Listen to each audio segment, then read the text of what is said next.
You're listening to Philly Who, the podcast that tells the stories of the doers, thinkers, and performers of Philadelphia. My name is Kevin Schmidlin, and this is part 2 of a 2-part series with Tony Luke Jr., one of the faces of the Philadelphia cheesesteak scene.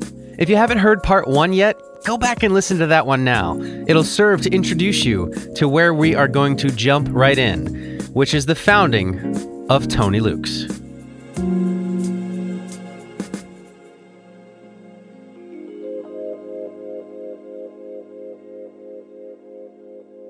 So my dad wanted to do a sandwich shop.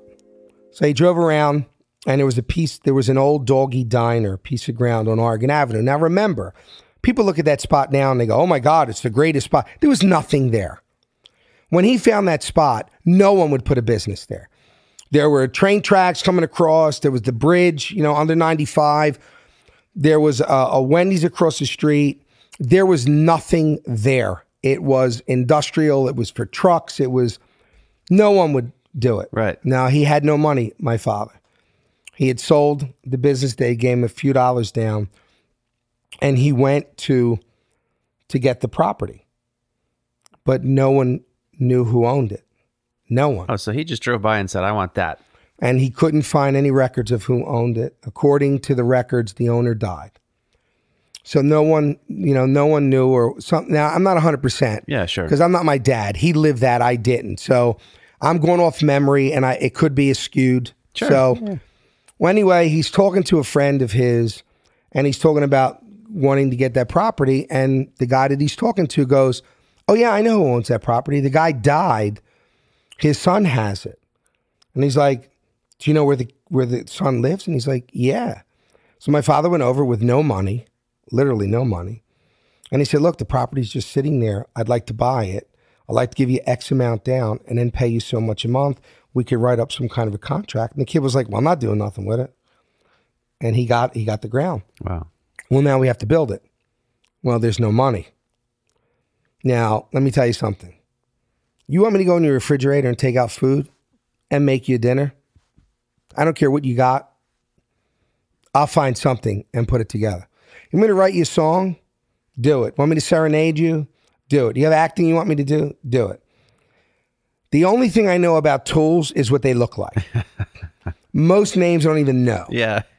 So here's my father, me, my brother Nicky, and this guy Frankie are literally digging to get a foundation made to put a building up. Now my father can do everything.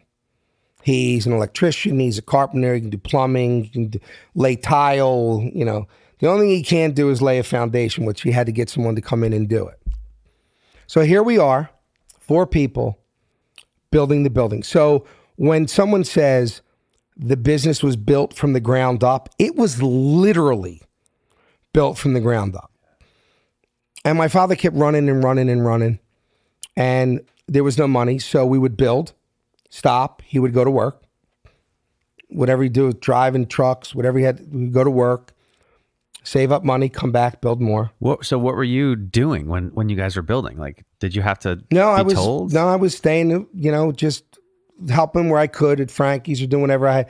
But I was living with my mother and father and my kids, so I really didn't have any bills. Right. You know what I mean? Yeah, it was like we were all living together, my brother, all of us.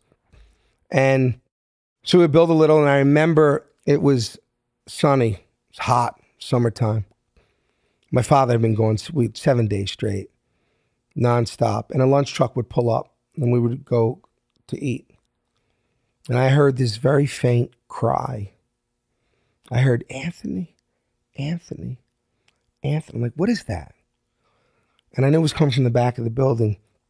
I go in the back, and my father's on the ground, and looks horrible. And I remember picking him up, screaming to start the truck, to get him. I didn't know what was wrong with him. Get him in the hospital. And I remember putting him in the truck. I was flying, blowing red lights to get him. And we took him to, I think it was Methodist. And I ran in. I said, my father's in the truck. There's something wrong with him. I don't know. And they came out. And his blood pressure was like he was literally a second away from a massive stroke, and he was in the hospital for quite a while, and everything got held up. And then he came back out, and we started building it, but he almost died. I mean, it literally almost killed him. Was there any consideration to stop doing that?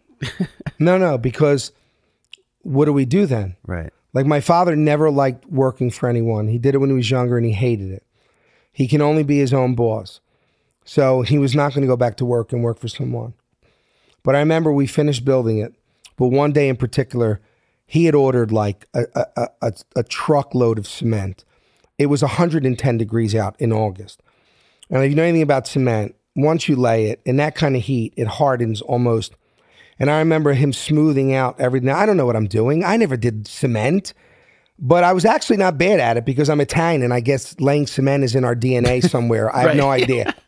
So he finished it, and he asked me to hand him the trowel. And I walked into the cement that he just laid. And I remember him throwing it up, calling me every name under the sun, which he had a right to. And finally, we opened. Well, we're done. And I remember the night before we opened, I think he had $1,500 to his name. And it was in the drawer. It was in the cash register. Yeah, drawer. Yeah. Drawer. I remember we were going to open up the next day, and he said to me, everything I've got is in this place. I can't start again. Like, this can't fail, or I'm done. And I remember when we were building, I was his dreamer my whole life. I'm like, we're going to have 100 of these stores. And he'd be like, just shut up and eat. Try worry about working on the one store. I've been 100 stores already. I got 100 stores. Yeah. I'm like, we're going to be international. I'm going to take this. And he's like, how about just grab a spatula and do some actual work? And then we opened. And I remember people came. My favorite story of when we opened was people come to the window. My father would be like, get their name. Don't just give them a number, get a name. Because we didn't have any. We would write everything down on paper. We had a regular cash register. And I remember the first time doing that, working the window. I'm like, how you doing? He's like, good. And now, a thing that everyone knows now, because I've said it so much, when we opened, we did not have cheesesteaks. We did not serve cheesesteaks. What did you serve? What was the menu? It was pork and chicken cutlets. Wow. And I think he did hoagies. I'm not 100% sure about hoagies. But it was pork and chicken cutlets, roast beef, not steaks, because there were so many steak places. He didn't want to compete. Right. But we worked it. Me, my father, my brother, Nick, the kid that I had to fight with. Yeah. Back in the day, he worked there. Wow. And we were doing, I remember I used to wear this really long, I had this long feather earring. Like, I was my father's worst nightmare. Yeah. And there was a lot of tension between me and my father. There were many classic battles between me and my dad. We were just two completely different people, and we were almost the same person at the same time. Yeah. That's why he's very hard-headed. I was very hard-headed. He's very stubborn. I was stubborn. And my brother Nicky was just different than me. Like, he, if my father said, this is purple, and it was red, he'd go, okay, it's purple. And there's nothing wrong with that. I'm not putting him down. He was a good son. He really was. I was trouble. Yeah. Always trouble. So in those early days, did you have any chemistry when you were working together, getting the names, working the register? We had a different, I was good at speaking with people. Like, I always looked at myself, my father's a worker. Yeah. My brother's a worker. Now, I worked, I did the grill. There's not a spot in a position I can't do. But I kept thinking, well, we need people to come here.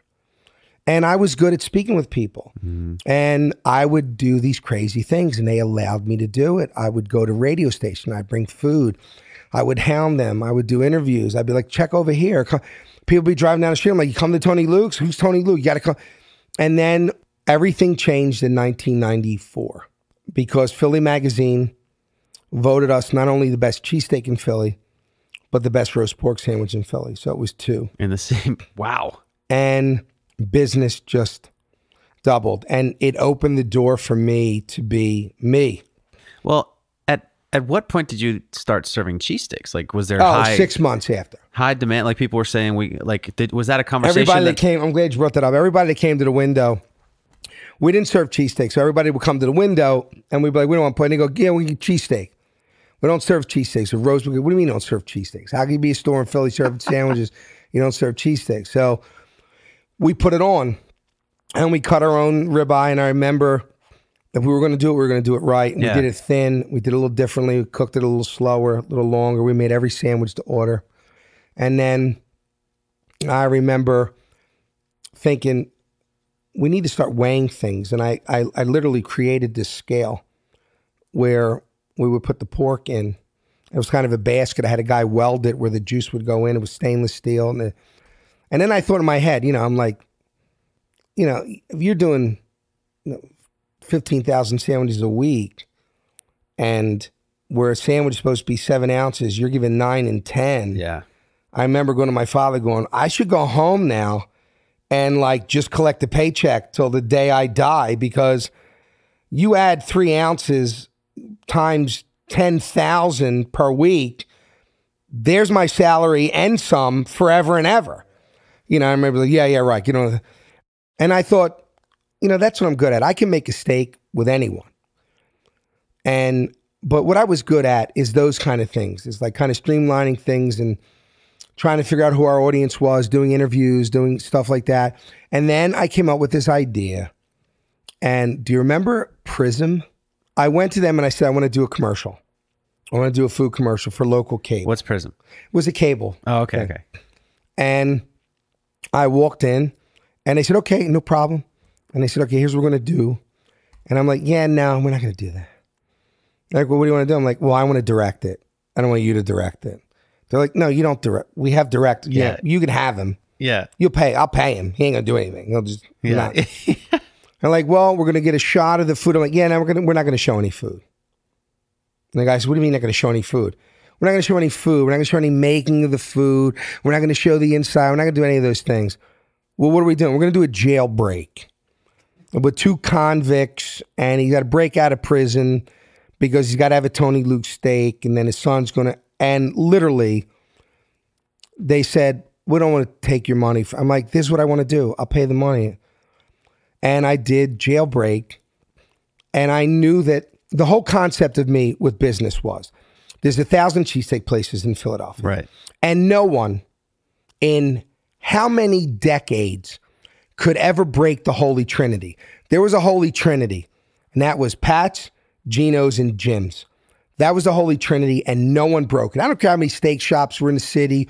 What you knew, there were only 3 steak shops that anyone in the world knew about. That was Pat's, Geno's, and Jim's, and that was it. So I thought, if I'm going to break into this crew, if there's going to be a 4th, you got to make some moves. Then I got to do something different. And I thought, what should I do?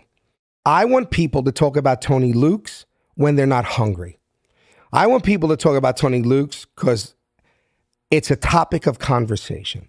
So how do I do that? And I thought, the commercials. And I did these commercials that were ridiculous. They were outrageous. They had nothing to do with food.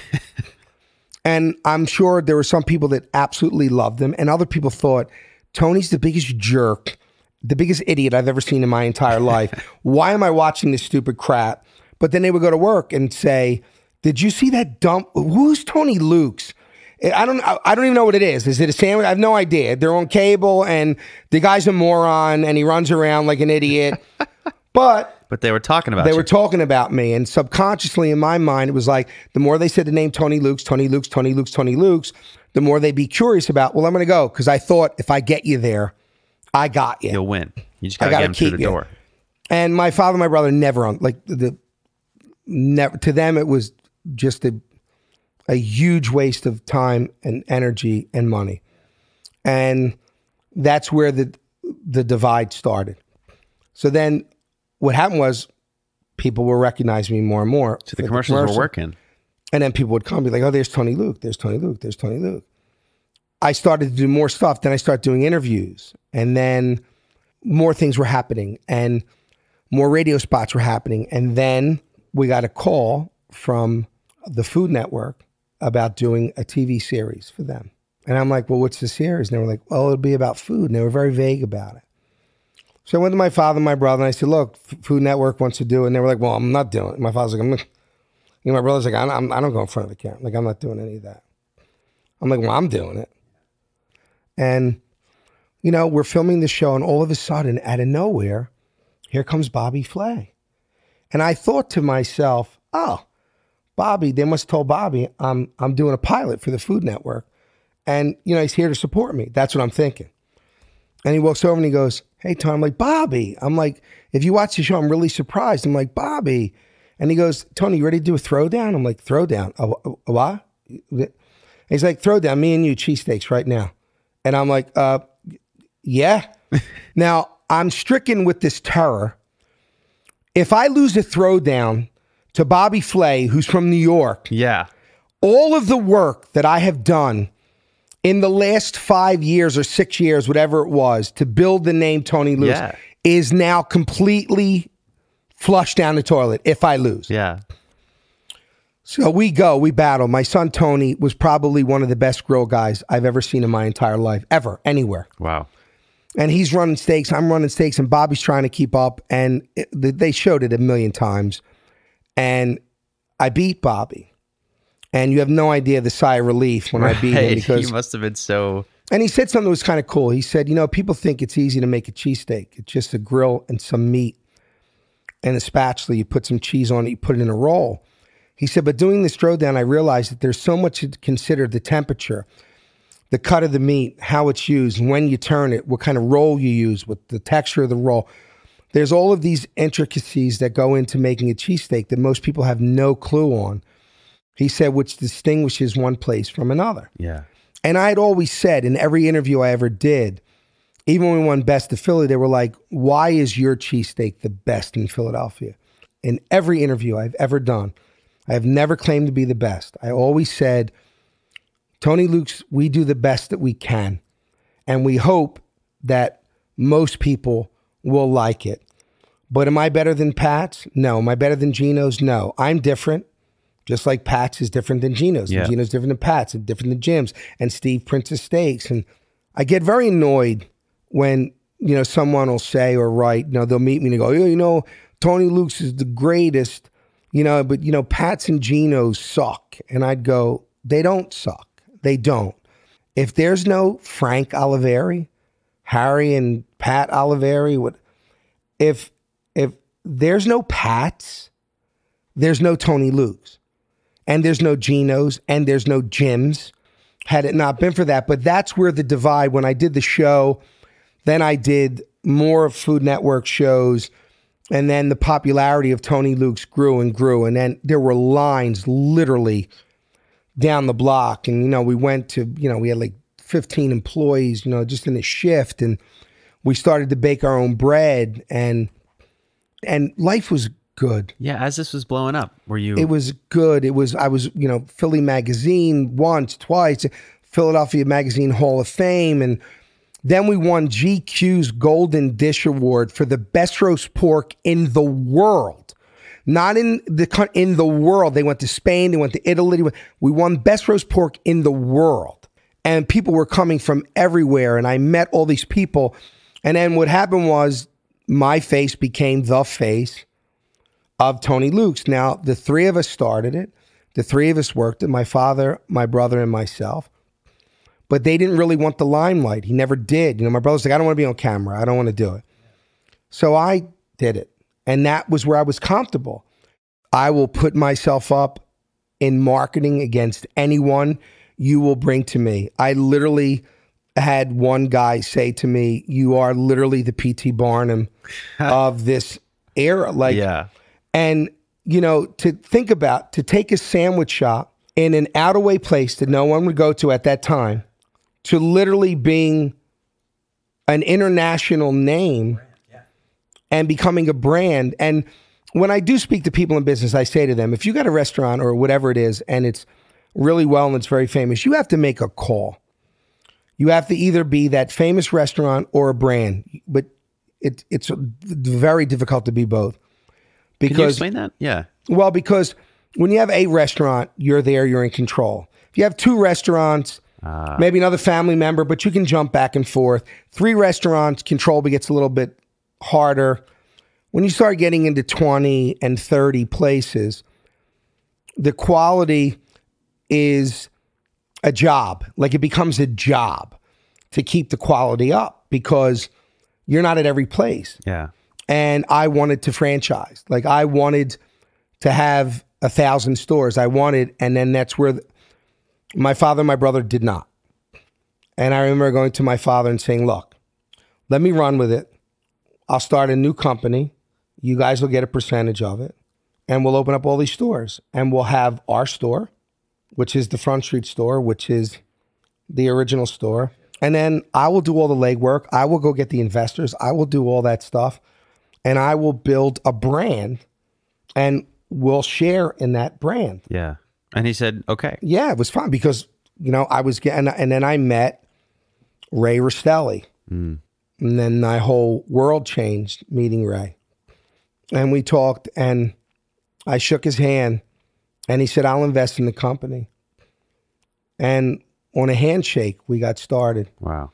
And it was a lot of work and, building the brand and getting it done. And, and then it failed and then it worked and it failed. You make mistakes. You open up a store, it fails. You open up this one, it fails. Or this one. And you learn from every mistake. And Ray was fine. He was like, okay, let's go. Let's try. We learned. We'll try this. We learned. We'll try. And then things really started to go well, like really well. It was unbelievable. And then I got called to co-host a series on Spike TV called Frankenfood.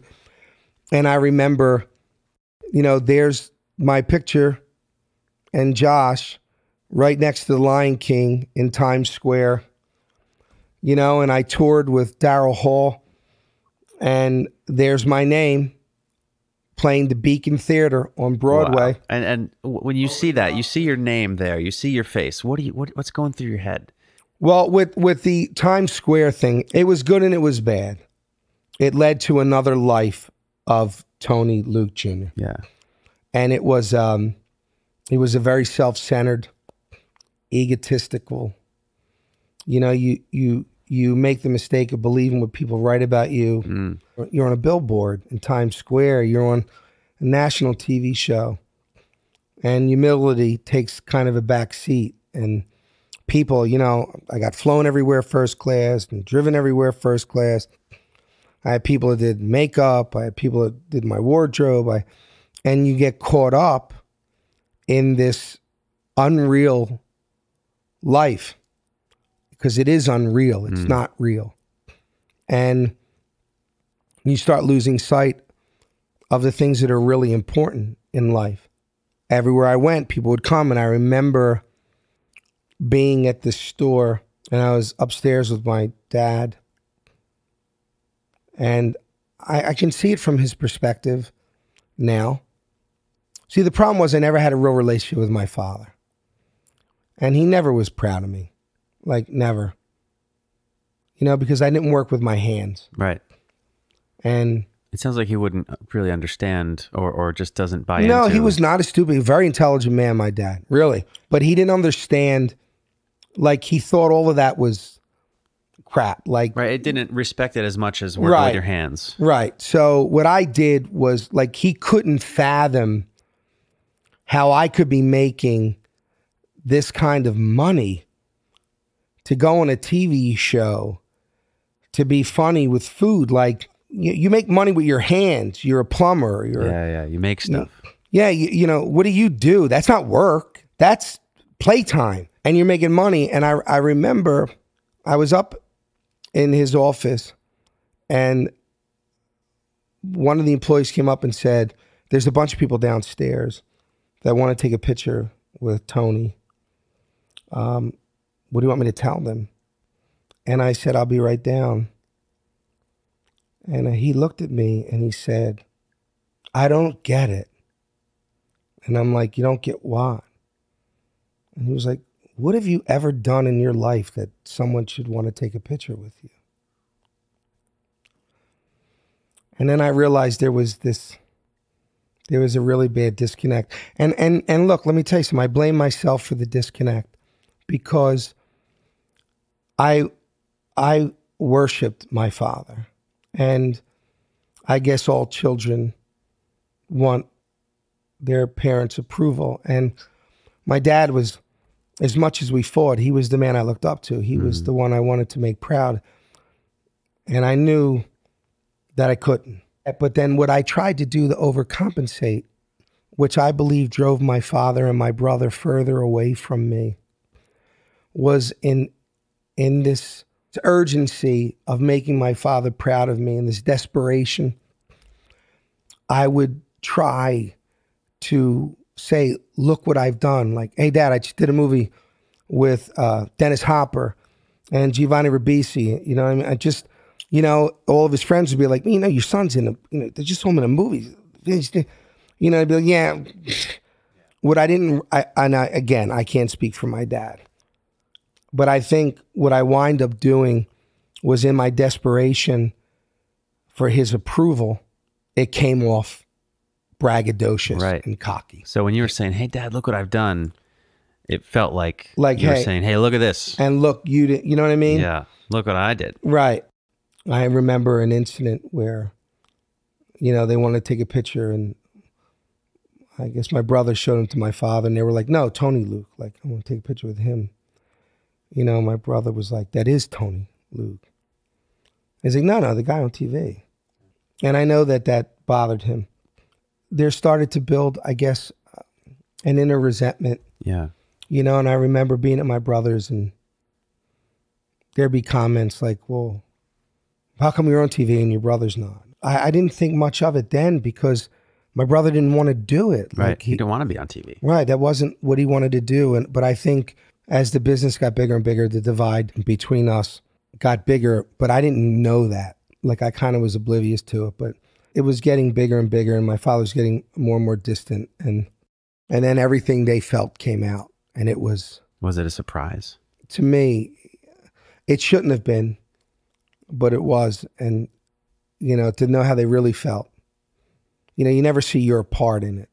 But I had a big part in the way they felt. But I mean, in the end, it just went down to what I did was not what they believed had any value. The value was only in the making and the food. So we never were going to see eye to eye on that. And you talk to people and you get both sides. So, and then people kind of, then when I got hit with the lawsuit, I had no idea. And then my father went on television. And then I told my side, he told his side. And then people took sides. People wouldn't talk to me. Friends of my dad wouldn't talk to me anymore. Uncles wouldn't talk to me anymore. And there were people who would talk to me, wouldn't talk to him. And it was horrible. And I labored over it because I love him and I love my brother, and I still do. And I hate that all that went down. And, my business took a hit. And I remember telling Maria, I get hit every day, Maria, and I don't know why. Like, I'm strong, but my knees are buckling. And she said to me, God's preparing you for something. I just don't know what it is. And I'm like, well, what could it be? Show canceled, job, family split apart, no money coming in. I mean, what else can happen? And then I got the phone call that my son died. And now we come to the most recent incarnation of Tony Luke Jr., the anti-addiction stigma activist. Now, when I was 12 years old, I lost my godfather to a heroin overdose. The story of the day I lost him is eerily similar to the story you're about to hear from Tony, and hearing it definitely brought back some difficult feelings for me. So please keep that in mind as you or those with you listen forward. This story may be a trigger to those who have also experienced such trauma. I was just starting to understand addiction. Just starting, because I didn't.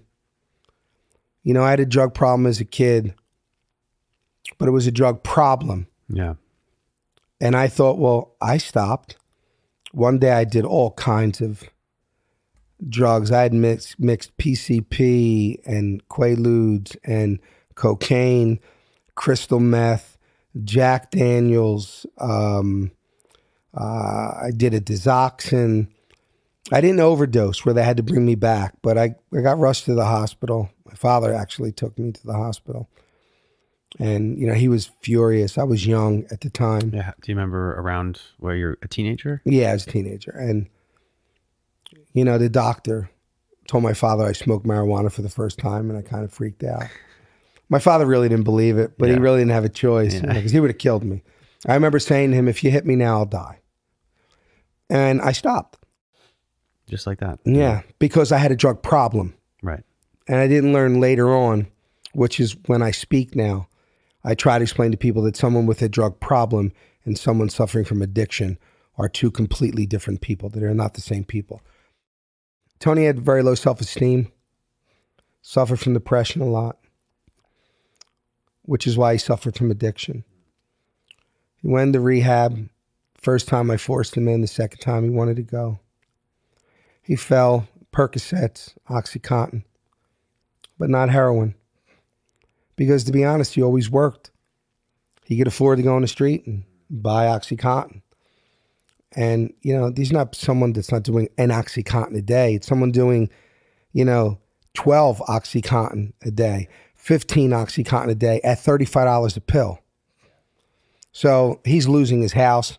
Every penny he makes is going towards his addiction. And I would yell at him and we'd fight that he couldn't just stop. What is wrong with you?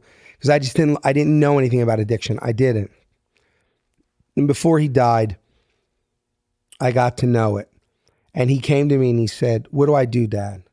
And I said, you got to get a job, Tony. I'm in a lawsuit. I can't give you with me. I don't have it. All my stores are franchised. I don't own any of those stores. People go, we got 27 stores. No, they're all franchised. I don't own them. So I can't put someone in a store. Like I can't walk in, they're franchised. So I said to him, you got to apply for work. Because all he ever did was work for my dad or me. So he applied. And I said, Tony, you could do it. You're great in the kitchen. Like, you know as much as I do, if not more. Like, you can design it. He was great at designing kitchen. Like, any restaurant would be happy to have you as designer, opening. And he applies to this company that's building. He goes in for an interview. He gets accepted. Not only does he get accepted, he gets a job making more than he was making before. So he's proud of himself. Now he's clean a year at this point. Because the job, everything, he was really working at it. He's so proud to come over to me and every day show me an email. Dad, look, because he didn't believe in himself. Look what they said about my work. And it would be an email and it would be, you know, outstanding work today, Tony. Unbelievable. And then he comes to me and I've never seen him so happy in his entire life. And he came to me and he said, they're going to give me my own store. Like, look at the email that I'm going to head the brand new store that they're opening. And I said, I told you. And he's like, I can't believe it. I can't. Because when you suffer from addiction, you've done a lot of things and you feel that you can never come back from that no one will ever believe in you again. And it was his first day. And they were going in for training. And he called me hysterical, crying. I'm like, what happened? And he said, I got fired. I'm like, what do you mean you got fired? I walked in, they called me into the office and said that they don't think that I'm the right fit. And I was like, what are you talking about? You offered me the store. Like, have I not been doing it? Yeah, it just doesn't work.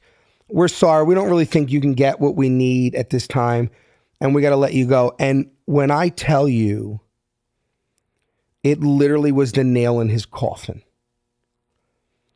And then he went right back to you. Like, it was the affirmation that you suck. And he said, I don't get it. And then I went online, which in the 2 months that they trained him, they failed to do whether they just didn't get to it or it was the last thing to do. And I typed in his name, and the first thing that popped up was for him getting arrested at Walmart on drug charges. And I know for a fact that they Googled him, saw that he had an addiction problem, and that he had robbed from the store, and they fired him. Wow. They couldn't tell him that, and it crushed him. Absolutely. To this day, I will never eat in one of those locations to this day. He was devastated. And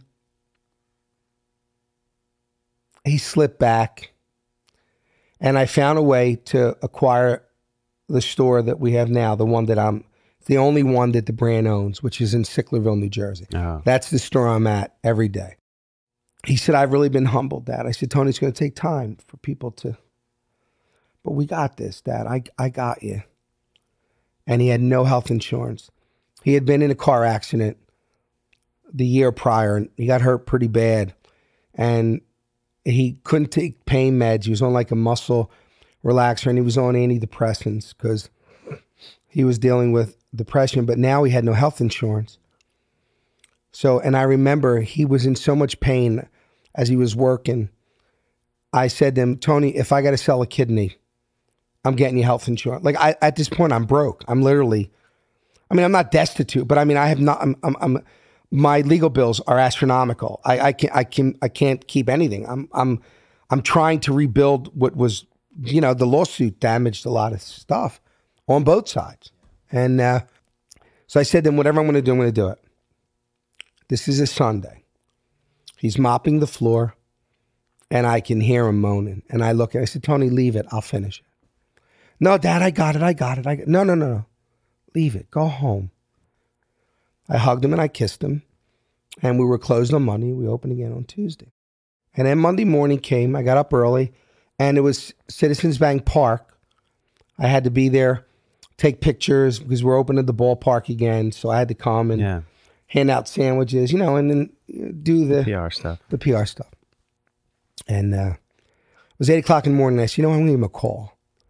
And I'm going to tell him that how amazingly proud I am of him, and that I want to apologize for not getting it before. But I really understand what I'm really starting to understand what addiction is. And I'm so proud that you're bouncing back. And I thought, you know what? He works so late on Sunday and so hard.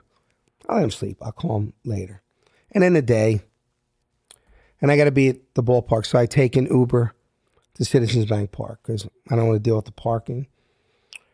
And it was like in a basement, like of the Citizens Bank Park. It wasn't, and you know, these steps going down, and I had a table set up, and my phone rang, and it was my son Michael, and I had all this food on the table, and I said, just give me 1 second, because when my kid calls, I want to, and I heard Dad, and it was all broken up, but he was crying, and I'm like, why is he crying? Like, what he crying? And all I heard was dead. Dead. I'm like, dead. Who died? So now I can't hear him.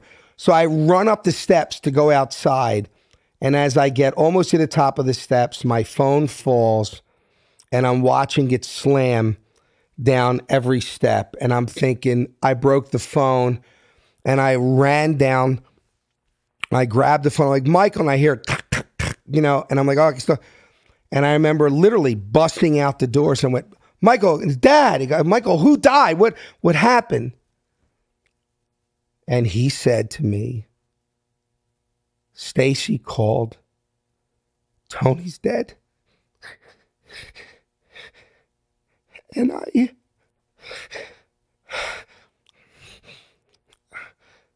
I remember I just fell. And I screamed.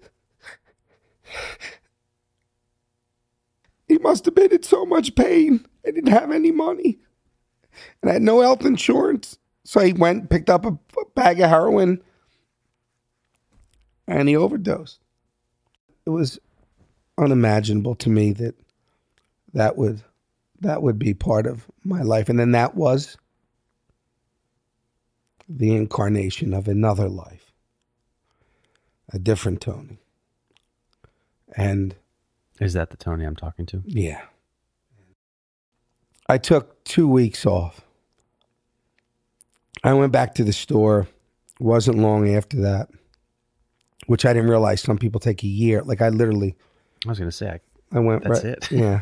And it was a couple weeks, and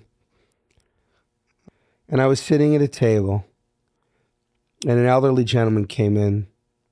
He hesitantly walked up to me, and he said, "Tony," and I said, "Yes, sir." He said, "I just want to tell you that I'm very sorry about you losing your son." Because the paper just said, and the news was all over it, and it just said, Tony's son passed away. It didn't say how he passed away. It just said he passed away. And he said, "Do you mind if I ask you how he died? Was it cancer?" And I said, "No, he died of a heroin overdose." And he got real angry, and he said, "Damn it, see what these kids do, how they destroy your life, what they do." And I just thought, wow, that is the way my son was looked at every single day of his addiction. And it was like, I didn't get mad at the guy, I really didn't, because he didn't get it. I hadn't gotten it. And that's when I knew what ultimately killed my son was the stigma. He really believed in his mind, like every person suffering from addiction believes, that his family would be better off if he died or she died. Because they look at themselves as a huge burden, because most people don't understand it. And even when you do understand it, it's incredibly difficult.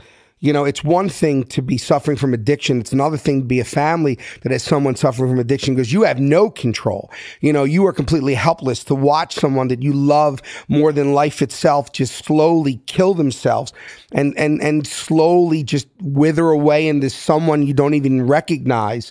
And you have to just stand by and watch it, because the system is not set up to help them. The system is set up to help people with drug problems. It is not set up to help anyone that suffers from addiction. It's a spinning wheel of recovery centers over and over again. You know, and then the people say to me, well, they relapse over and over again. They, like there's some foreign creature, they relapse over and over again, and they have a name, you know, and they were loved, and they're not a number. They're human beings who suffer from a mental health problem. You know, when you drive by that person who's homeless, or you drive by that person that's struggling, you know, try not to look at them with disgust, and understand that that's a human being that's suffering. You wouldn't do that to someone who is crippled or suffering from cancer. So don't do it to them. And I tell everyone suffering from addiction, you really are not a lost cause. You really are loved. And I can tell you for an absolute fact that your family is not better off if you died. They are not. And just make an effort to understand it more, because it affects everyone. It touches every single life. So it's been a couple years. You've made it your mission to impact the stigma, to make the stigma go away. Has there been anything else that has sort of helped you carry through? Have you returned to music? Music was the catalyst for saving my life. All those years I was writing, I would never know what I was playing. I would just play notes. And then when Tony had passed, a few months went by, and a friend of mine brought me a keyboard. So I looked at the piano, at the keyboard, and I thought, you're going to have to learn how to play. Because I want to write, only it's different now. If you listen to a lot of my old stuff and then listen to my stuff today, it's very different. I'm not the same person I was. You know, I used to say, why would God give me the gift of music? Why would God give me this? Why would he let me hear music in my head, melodies and arrangements in my head? Why would he give me this gift and then never allow me to use it? Because I got record deals. I lost them, not for what I did. I got this, I got that. I lost it, not because of the music. So why give me the gift? And I realized, same thing with Tony Lukes. Why Tony Lukes? I realized that, like everything else in life, I stopped driving the bus. And I let God drive. And if I wasn't Tony Luke Jr. and my son died, who would have called me up for an interview? How many people die every day? No one. So I realized maybe this is why God gave you the gift, Tony. Maybe the plan all along wasn't for you to be the cheesesteak guy or the singer-songwriter then. Maybe all of that was school. Maybe all of it led up to this, because this is why you were born. This is why you were given that gift. Music talks to everyone. It's energy. It fills the room. You can listen to a song and you could feel very depressed because that it just exudes this negative, this sorrow. It's an energy. It goes through you. Or you could want to dance and feel happy. And I knew, how do I use the gifts that God gave me to make people understand addiction? And I thought, okay, what did you want to say to Tony that morning that you didn't call him? And I was listening through songs, and I was driving, and a Bob Dylan song came on called Make You Feel My Love. And I just burst out crying. And I said, that's what I wanted to say to him. And I came back and I worked with an amazing, amazing, amazing man named Dan Morrow. He's an incredible musician and an amazing songwriter. And I said, Dan, I want to do this song, but I don't play keys well enough to do it. I'm just learning how to play. And I need help with this. And he came in and he played the guitar and he played the keys, and we recorded this song, Make You Feel My Love. And I thought I'm going to put it up on iTunes, and every single penny that it makes, other than the money that has to go to Bob Dylan because he wrote it, right, I'm not taking any of the money. So I went online. I said, look, please download the song. If you like it, download it. You'll be doing a good thing. And it started to get some downloads. It didn't make a lot of money, but it got some downloads. I finished the track that was done with an amazing gentleman named Joe Nicolo, who is 9 Grammys, 30 million. You know, he's done everyone, Billy Joel. And here's the weird thing. I called Joe and I said, Joe, I've been doing a lot of writing again, because most people just know me as Sandwich. And he said the greatest thing to me. He called me back. He goes, Tony, how are you? And I said, I'm good. He goes, listen, let me be straight with you. Everyone thinks they can write music. Most people can't. He said, now, I'm not saying that you can't write. He said, if you have something, send it to me. He said, I want to be straight with you, because everyone believes that everything, you know, but, you know, I don't want to string you along, Tony. If you got something you want to. So I said, no, Joe, I was in this a long time. My skin is thicker than a shark's. I'm good. And I emailed him a track that I wrote called Walk Away. And he calls me back. He's like, come to the studio. We have to put this down. I'm like, does that get your approval? Come to the studio and we'll put it down. Shut up, why aren't you here? Yeah. Now here's where it gets really freaky. The song that I released is Make You Feel My Love. So we're sitting down, and I said to him, I got to tell you, I've met a lot of people in my life, but there's only one person, two, that if I met, I would literally be. And I've worked with Dennis Hopper and I've worked with everyone. John Travolta, I just did a film with when I did I've worked with that. John was an idol of mine. He was my idol since I was a kid. Yeah. The reason I started music, my writing style, everything I love, why I love the piano itself, why I never learned before, which is ridiculous. Billy Joel is the reason I did music. And he looked at me and he said, you know Billy Joel's version of Make You Feel My Love? The River of Dreams album? I produced that album. We have now collaborated. Me and him are going to put together an amazing album to help with the awareness of addiction. A show after that. There's going to be songs. There's going to be artists on this album. It's going to be unbelievable. I am more excited than you could ever know. Joe's got 9 Grammys under his belt, and I have a child that is in here. I felt like God was saying, this is what I trained you for. This is what your whole life was about. And now I'm giving you Joe. And also Joe brings the ability to bring in artists that I could never. And then, it brings me the opportunity to speak and just drives the message of addiction and the way it needs to be changed. I am so grateful that the word is getting out. Yeah. And I always say, it don't have to be me. Yeah.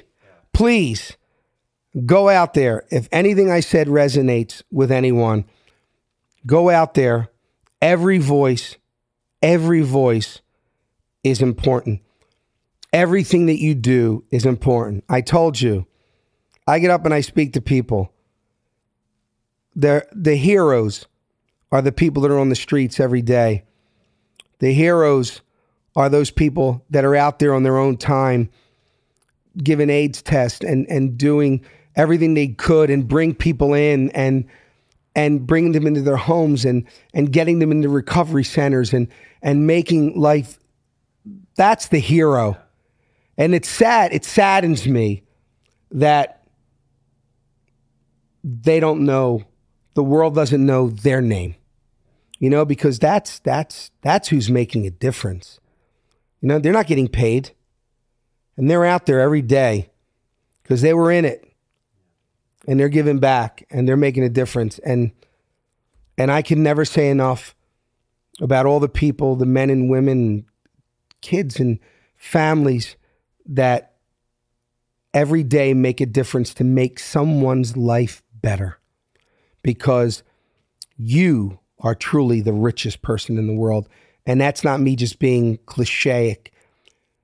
That's the truth. I'd rather be that person than a billionaire any day of the week. And that is from my heart, and that's the God's honest truth. I could tell you in my lifetime, I have experienced the greatest highs any human being could experience. Movies, TV, music, billboards, Times Square, national television, a business, a chain, a brand, money. And I've experienced the worst tragedies that a human being can go through. And I'm still standing. And I'll be standing until God says, the journey's over, come home.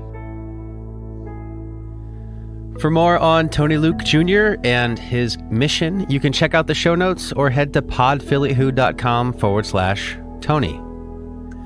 If you like the show, be sure you're subscribed and leave us a rating.